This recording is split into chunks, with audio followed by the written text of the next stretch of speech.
Geoffroy Vaha, le directeur général adjoint de Tam Tam Group Press, est notre invité du jour. Avec lui, nous parlerons de deux sujets. La diplomatie avec la présence à Ouagadougou d'un émissaire du président américain Donald Trump. Et second sujet, les 50 ans de la CEDEAO qui se tiennent dans un contexte d'introspection après bien sûr le départ des pays de l'AES. Bonjour et bienvenue à vous. Bonjour Serge Kaboré, bonjour aux auditeurs et aux téléspectateurs.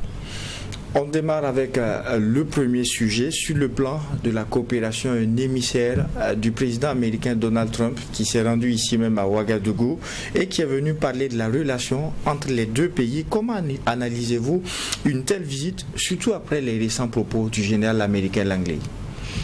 Quand on le regarde, c'est vrai que pour beaucoup, après les propos qu'on a eus et on va dire les fictions, parce qu'on a bien entendu aussi le président au détour de la visite à Moscou, je pense que c'était Sputnik qu'il avait reçu, avait demandé qu'il y ait des excuses même de l'anglais au regard de la gravité des propos qui avaient été donc tenus. Maintenant qu'il y ait un émissaire de Trump qui vienne ici et tenter de renouer le dialogue comme lui-même le dit, c'est vrai que ça pourrait paraître surprenant, mais c'est ça la diplomatie aussi, c'est-à-dire que quelquefois ce sont des relations qui se font en dents de scie, et quand il y a des moments chauds, il y a aussi la succession aussi de moments un peu plus apaisés selon les volontés et les dynamiques qui sont enclenchées. Je pense que c'est un peu dans ce terrain-là qu'on a cette visite. Il faut le préciser, c'est le sous-secrétaire d'État américain pour l'Afrique de l'Ouest, c'est Will Stevens. Alors donc, est-ce qu'on pourrait clairement le dire, c'est une volonté des États-Unis à travers d'apaiser les tensions qu'il y avait eu à la suite des propos? Mais lui-même le dit, je ne veux pas trahir ses propos. Je viens aujourd'hui avec un message du président Donald Trump qui est de travailler ensemble pour construire une relation pragmatique basée sur le respect mutuel et le respect de la souveraineté de chaque pays. Il sait que le thème souveraineté, c'est un thème qui est cher aujourd'hui au Burkina et aux pays aussi aux autres pays de l'AES. C'est un peu le problème central qui est posé dans les relations que nos pays ont avec le reste du monde, qui doivent être empreints de respect et notamment de la souveraineté de ce pays-là. On sait que pour ce qui est de la partie américaine, ce ne sont pas les sorties malencontreuses qui n'ont pas manqué, qui remettaient un peu en cause notre capacité à décider par nous-mêmes et de faire les choix pour ce qui est bon pour nous. Et on ne va pas rappeler encore les propos du général Langley qui ont été aussi abordés lors de cet échange-là, même si là-dessus ça tournait un peu court. Donc c'est dans tout ce contexte-là que se fait aussi cet échange-là. Avec, et quand vous le regardez en fond, il y a les tensions qui demeurent, mais il y a la volonté, notamment de la partie burkinabé, à travers notre ministre des Affaires étrangères, de dire les choses comme il faut. Nous sommes des Africains et on veut qu'on soit traité comme tout le monde avec ce respect-là. Et je pense que c'est un message que le ministre des Affaires étrangères a donné sans passer par quatre chemins. L'autre réalité que l'on connaît, c'est que jusqu'ici, le président américain avait moins le regard sur les pays du Sahel, malgré tout ce qui s'y passe, malgré le contexte sécuritaire, malgré la coopération, le changement géopolitique et tout. Qu'est-ce qui pourrait susciter cet intérêt subit-là? Est-ce qu'on pourrait parler d'intérêt subitement? Je ne crois pas. J'ai dit que ce sont des relations qui se font en dents de scie. Les intérêts demeurent des intérêts. Maintenant, quelqueforis, il y a des frictions de moments et qui s'apaisent après ou qui continuent. Mais dans tous les cas, il y a des diplomaties qui s'exercent pour qu'on n'en arrive pas quelquefois à des ruptures fortes ou à des dépassements des lignes rouges. Mais ce n'est pas subi. Il y a un intérêt, évidemment, des États-Unis pour toute la sous-région. C'est des éléments géostratégiques qui sont énormes. Et lorsque vous vous retrouvez dans une situation où devant, je sais pas, c'était devant le Congrès américain, il y a un général qui parle de nos ressources et de la façon de les disposer, d'en disposer, ça veut dire qu'il y a des éléments qui sont lorgnés, étant entendu que ce général est à la tête d'une force qui a pour rôle la préservation des intérêts américains sur les différents sols étrangers. C'est ça la réalité, notamment sur le côté africain. Donc ça veut dire que cet intérêt, tant qu'il n'a pas changé, il y a forcément ce lien-là qui reste. Ce n'est pas subit, ça demeure. C'est un élément qui demeure, et puis il y a des moments où ça se tasse, mais voilà, c'est des éléments qui demeurent. La question peut se poser aujourd'hui à la suite des tensions que l'on a vues. Que peut attendre le Burkina d'une nouvelle forme de coopération? Parce que, vous l'avez rappelé, c'est une coopération qui existe. C'est une régularité de faire peut-être un type de rencontre pour voir dans quelle mesure redynamiser. Aujourd'hui, que peut attendre le Burkina d'une nouvelle forme de coopération avec les États-Unis? Je pense que le ministre des Affaires étrangères a été assez clair. Il a dit à celui qui est venu qu'il y a des éléments qu'on ne comprend pas. C'est que le Burkina, comme certains pays, se trouve dans une situation à faire face à un terrorisme. Et ils ne comprennent pas pourquoi est-ce que certains pays, comme les États-Unis, empêchent l'importation d'armes pour pouvoir se défendre dans les difficultés dans lesquelles nous sommes. C'est ça la réalité. Il y a aujourd'hui un genre d'empêchement qui est fait par les États-Unis pour ce qui est des importations d'armes. Et ça, c'est des éléments qu'on ne peut pas comprendre. Et le ministre l'a dit de façon très claire. Donc ce sont des points, par exemple, sur lesquels le Burkina a bien envie de voir les choses évoluer de façon positive. Et je pense que Will Steven a dit, parce que je pense qu'il est arrivé sûrement à ses fonctions en janvier, il a dit de façon très claire qu'à son retour, il s'engage en tout cas à pouvoir travailler à ce que sur ce chapitre-là, il y ait des évolutions. Bon, c'est des moments de tension auxquels on veut faire succéder des moments d'apaisement. Est-ce que cela permettra qu'il y ait ce changement sur ce chapitre? Mais en tout cas, le ministre l'a mis sur la table. Maintenant, pour ce qui est de Will Stevens lui-même, il a dit il y a d'autres éléments de coopération, notamment sur le plan militaire, sur le plan économique, qui sont des éléments qui sont importants. Étant entendu que quand on parle du Burkina, il y a le coup d'État, je pense que c'était le coup d'État qu'on a eu, on est sorti d'un certain nombre on va dire je dirais pas de largesse, mais d'éléments qu'on avait avec les États-Unis, de privilèges en termes d'échanges commerciaux et tout.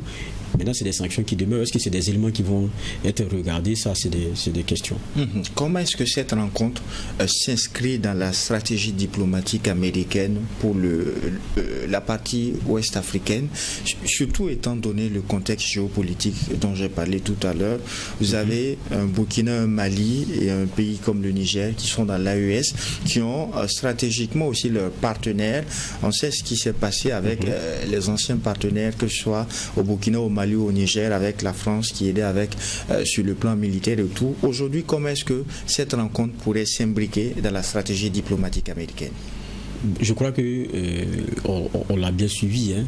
Dans l'évolution des choses aujourd'hui, le Burkina ne parle pas seul. C'est-à-dire que même quand le Burkina reçoit aujourd'hui un émissaire de Trump, on reste toujours dans la ligne des discussions qu'il y a avec les trois pays.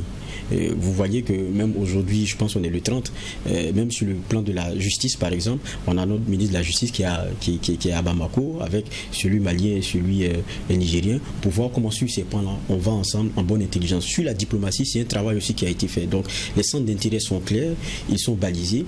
Donc le Burkina ne sort pas de ça, ne sort pas de ces cadres-là de discussion. Vous faites bien de le dire, quand on prend le cas par exemple militaire typiquement, qui a été évoqué par Will Stevens, c'est vrai qu'il y aura la courtoisie de dire qu'on va explorer ces points-là, mais à la vérité, c'est que la plupart des boîtes étrangères qu'il y avait dans nos espaces, on leur a demandé simplement de partir. Et eux tous, les États-Unis y compris, vous avez entendu le discours qui avait été tenu il n'y a pas longtemps sur le départ du Niger. Ils ont dit que c'était une réorganisation, comme le discours français aussi à un moment donné, lorsqu'on leur a demandé de partir d'ici, que c'est une réorganisation qu'ils ont voulu stratégique de repositionnement. Mais ils se repositionnent où? Pas loin de chez nous. Donc ça aussi, c'est des éléments que nous regardons. Maintenant, est-ce que quand on parle de coopération militaire, on va revenir dans les formes que nous avions avant? Ça, c'est terminé. Ça, c'est une réalité qui est terminée. puisqu'il y a des suspicions qui continuent de rester fortes sur la façon dont leur présence, pas des suspicions, il y a eu la conclusion que leur présence n'a pas apporté plus sur le plan sécuritaire. Et donc, c'est des leçons qui ont été tirées. Et maintenant, il y a des types de coopération qui peuvent être vus, je ne sais pas comment, mais on ne sera plus dans l'ancien système, ce n'est pas possible. Sur ce que peut tirer comme avantage le Burkina en termes de partenariat, l'USAID aujourd'hui inexistante, les visas pour les étudiants burkinabés, est-ce que sur ces aspects vous pouvez espérer aussi qu'on puisse échanger? Mais là-dessus, qui peut prédire? Parce que, regardez, même pas plus tard que la semaine passée, il y avait encore les plaintes au niveau américain sur la façon dont les étudiants qui sont engagés depuis même à Harvard et autres, sont traités. On vous dit par exemple que Harvard ne recevra plus le code d'étudiants étrangers comme ça se faisait à un moment donné. Donc il y a une politique que le président américain a promis depuis son comment dire cela, depuis qu'il demandait les voix des électeurs américains, et maintenant en tant que président, c'est des éléments qu'il est en train de déployer et ça ne change pas. Est-ce que c'est seulement avec le Burkina que cela va changer? Je ne crois pas forcément. Il est dans son principe de l'Amérique d'abord, donc sur son sol.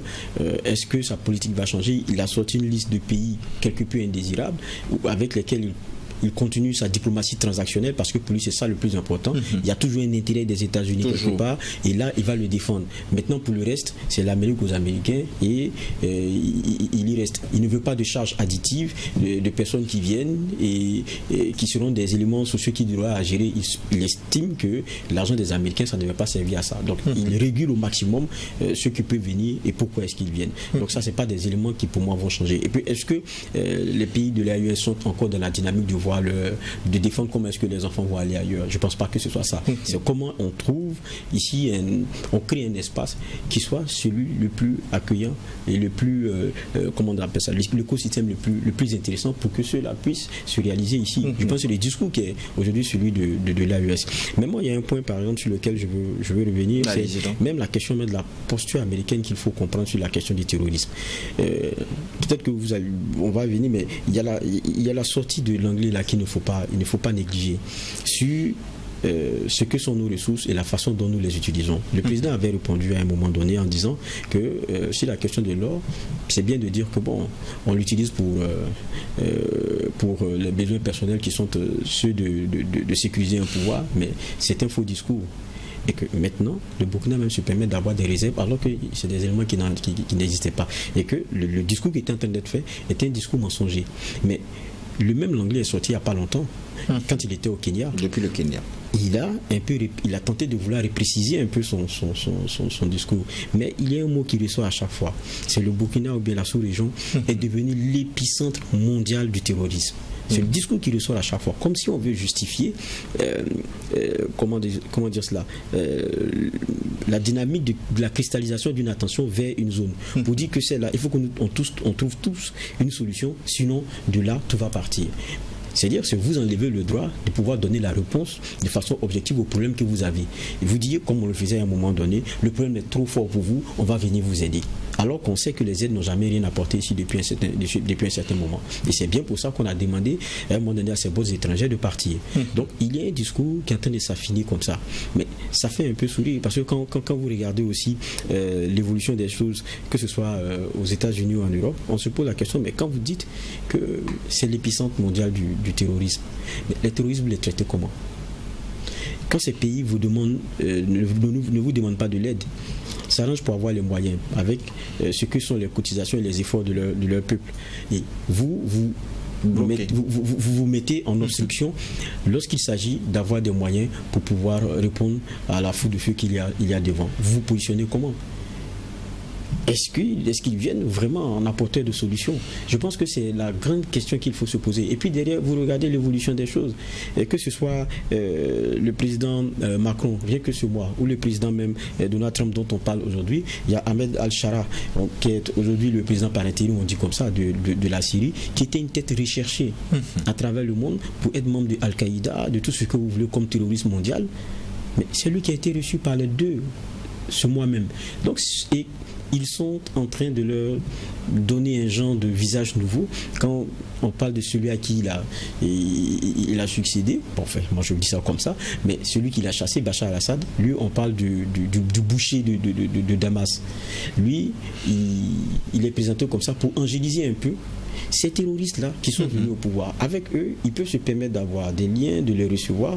Et vous vous rappelez que rien que le 14, lorsque Donald Trump échangeait avec ce monsieur, il promettait la levée des sanctions qu'il y avait et des options qu'il y avait concernant la Syrie. Mais pour le Burkina, par exemple, un pays qui est qui fait face au terrorisme, lorsqu'il lui importait des armes, on lui met des restrictions. Non, ce n'est pas possible. Vous n'êtes pas assez responsable, donc on ne peut pas vous mettre tout entre les mains. Mais il y a un problème. C'est justement là tout le paradoxe.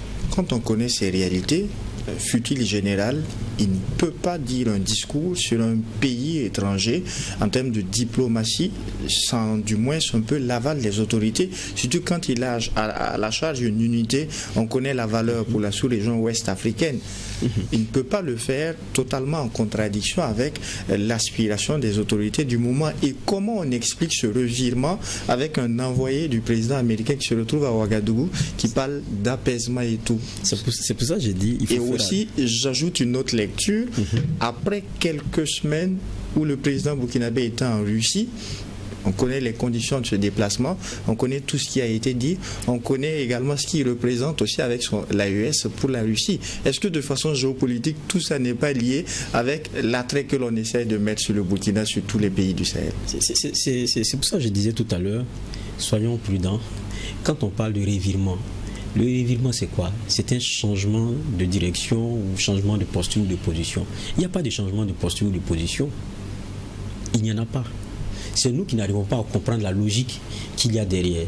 Mais c'est normal qu'on n'arrive pas à comprendre la logique, puisque ce qui guide d'abord, c'est les intérêts. L'Amérique ne se cache pas, c'est d'abord ses intérêts. Je dis encore, quand vous voyez quelqu'un comme Ahmed Al-Shara se faire recevoir et discuter avec Macron, après vous le voyez avec le président américain, et on présente un nouveau visage de lui, celui dont la tête était mise à prix. Comprenez qu'il y a des gens qui ont des perceptions et des façons de considérer les choses à géométrie variable. Maintenant, la perception que nous avons, qui est une incompréhension, mais c'est normal. Vous savez, lorsque on prend des décisions et qu'on est guidé par l'intérêt, on est le seul à en avoir la logique. Parce que la logique de l'intérêt n'est bien perçue que par celui qui en est le bénéficiaire. Vous qui êtes en face, tant que vous n'en tirez rien, vous ne pouvez pas comprendre. Vous dites, mais pourquoi il fait ça? Lui, il sait pourquoi il fait, parce qu'il sait qu'il y gagne. Donc, dans ce jeu d'intérêt-là, nous, on devrait être assez lucides. Je pense que c'est le message aussi qui est souvent donné lorsqu'il y a ces échanges. Ce qui est important, tout comme chez les Américains ou chez les autres peuples, c'est nos peuples. On décide pour nous, laissez-nous décider pour nous, on sait ce qui est bon pour nous. Si vous pouvez nous accompagner, il n'y a pas de problème. Mais si vous ne pouvez pas, ne soyez pas le frein. C'est un peu le message qui est un peu donné. Tout cela doit se faire dans le respect. Et je pense que même lors de ces discussions, c'est ce que le ministre des Affaires étrangères a rappelé. Je dis, sur cette question de terrorisme, il serait trop simpliste d'en avoir une lecture binaire. Non, il y a trop de contradictions en interne, il y a trop d'implications en interne pour en avoir un regard vraiment assez simpliste. Et vous regardez, il y a un genre d'angélisation qui est faite de certaines personnes qui ont été reconnues et recherchées comme terroristes, et puis il y a une diabolisation ou même une démonisation qui est faite de certains qui tentent de trouver les moyens par eux-mêmes. C'est nous qui mourons ici, c'est nous qui sommes concernés au premier chef par ce terrorisme-là. Donc, que l'on laisse le facteur moyen et on verra ce que nous pouvons. Je pense que c'est le message qui est en train d'être donné. Maintenant, est-ce que le moment se prête à ce qu'il y ait une oreille un peu plus attentive de la partie américaine qui est toujours dans sa diplomatie transactionnelle, regarder ce qu'on donne et ce qu'on gagne. Est-ce que c'est le moment de ce type de discussion? Ça encore, c'est une question. C'est une autre question qui se pose. En 5 minutes, on va rapidement parler du deuxième sujet qui a été retenu. Cette actualité américaine ici à Ouagadougou se déroule à un moment où le 28 mai, la CEDEAO, qui était en train de fêter son jubilé, 50 ans, mais 50 ans d'introspection aussi avec le départ des pays de l'AES. Ça a été dénoncé pour la création de l'AES. On s'est éloigné des idéaux des pères fondateurs. Quels étaient justement ces idéaux, Cheikh Fava? Quand on on regarde aussi l'historique de création de la CEDEAO avec la signature du traité de Lagos, il y a une réalité. C'est que c'était un moment donné où il y avait des frictions aussi entre États. Vous voyez, un peu en avant même, il y a des pactes de non-agression qui ont été signés, comme on appelle, coopération militaire qui ont été signés entre États, parce qu'à un moment donné, il y avait ces frictions qui étaient profondes. Et je pense, vient la dynamique même depuis, je pense, un peu même 72, cela même commence, et petit à petit, cela vient. Il y a 15 pays à un moment donné qui adhèrent et puis on signe de façon très claire. Mais de façon foncière, il y a le principe qui est donné, c'est celui d'aller à une intégration. Une intégration des peuples, travailler à ce que ces pays-là soient un espace commun pour que ces peuples-là puissent, on va dire, commercer, être ensemble et puis évoluer ensemble. C'était un peu le principe de départ, qui n'était pas forcément celui politique, même si la politique nous rattrape toujours, parce que la politique c'est la gestion de la cité, et dans la gestion de la cité il y a différents pans économiques et tout ce que vous voulez. Maintenant la politique politicienne, à un moment donné, il faut attendre peut-être les années 80, je pense à 90, 91 pour qu'il y ait des éléments définis, notamment sur la question des coups d'État et tout. Et ça aussi, ça répondait à des éléments du moment. Mais le principe premier, c'était la question donc de l'intégration, cette intégration sous-régionale, avoir donc des pays qui soient ensemble, pour lesquels les barrières qu'il y avait en son temps soient levées et qu'il y ait cette libre circulation et qui pourrait être un facteur décuplant pour ce qui était de la dynamique qu'on voulait impulser pour l'économie de ces pays-là. C'était d'abord l'élément essentiel. Aujourd'hui, on ne parlera pas du revirement, mais la CEDEAO, aujourd'hui, après discussion, après échange avec les États de l'AES, pour le moment, la libre circulation des biens et des personnes reste une réalité entre l'AES et la CEDEAO. Là également, comment est-ce que vous appréciez? Déjà, comme on parle des 50 ans de la CEDEAO, quand on regarde, il faut dire quelque chose. Il y a du bon, il y a du moins bon, et puis il y a ce qu'on peut fustiger et tout. Mais dans ce qu'il y a de bon, il faut le reconnaître, c'est un exemple en matière de libre circulation. C'est vrai que partout il y a les tracasseries, ça c'est un fait. C'est un fait. Mais la CEDEAO est un espace quand même de libre circulation qui peut être un exemple. Ça c'est une réalité. Avec le document qui est valable chez vous, vous êtes capable d'aller ailleurs dans ces pays-là qui sont membres de la CEDEAO. Ça a été comme ça et ça. C'est un élément qui est, je veux dire, tellement positif et probant qui ne peut pas être cassé comme ça. Et bien au contraire, c'est qu'il y a une fusion des peuples qui n'a pas attendu forcément, comment dire ça, l'impulsion donnée par le haut. C'est vrai que ça a été acté à un moment donné, la libre circulation, mais il y a ces peuples-là qui, en bonne intelligence, ont toujours continué de commercer, ont toujours continué donc d'accroître leurs liens. Donc aujourd'hui, c'est un élément qui est un élément vraiment fort. Vous regardez, il y a beaucoup d'efforts aussi qui ont été faits aussi sur le plan infrastructurel pour essayer de relier, par exemple, certaines grandes capitales. Et aujourd'hui, ça, c'est pour le bonheur des populations. On regarde aussi au sein de cette CEDEAO, sur la question de l'énergie, qui est une question de fond, parce que on ne se développe pas tant qu'on n'a pas cette énergie-là. C'est vraiment compliqué. C'est celui qui accompagne le développement. Il y a des gens de vases communicants qui ont été faits, qui font que, bon, quand il y a surplus ici, on arrive à aider l'autre, mais c'est vendu, c'est clair, mais à des prix préférentiels. C'est des éléments qui fonctionnent, en tout cas pour ce qui est de cette CEDEAO. Ça, c'est des éléments qui sont assez intéressants. Maintenant, il y a d'autres moins bien. Je le disais, moins bien, c'est que il y a un constat. Aujourd'hui, il y a l'AES qui est en plein cœur, qui a décidé de quitter, qui allait en rupture de banc. Mais qui allait en rupture de banc, pourquoi? Parce qu'il y a eu un échec sur le plan politique dans l'appréciation des rapports qu'on a avec les autres et la façon dont on va à des solutions. Et c'est là où les chefs d'État de la CEDEAO se sont trompés avec les sanctions qui ont été prises. Et quand on regarde, ils n'ont été que des caisses de résonance parce qu'il y avait des frictions entre ces pays-là et puis c'était une grande puissance. Ils n'ont pas su jouer en ce moment-là le rôle comme il se fallait. Et ils ont oublié la fraternité africaine qui a été la balise dès le départ. C'est ça le problème. Et aujourd'hui, vous voyez un Burkina, un Niger, un Mali qui n'y sont plus.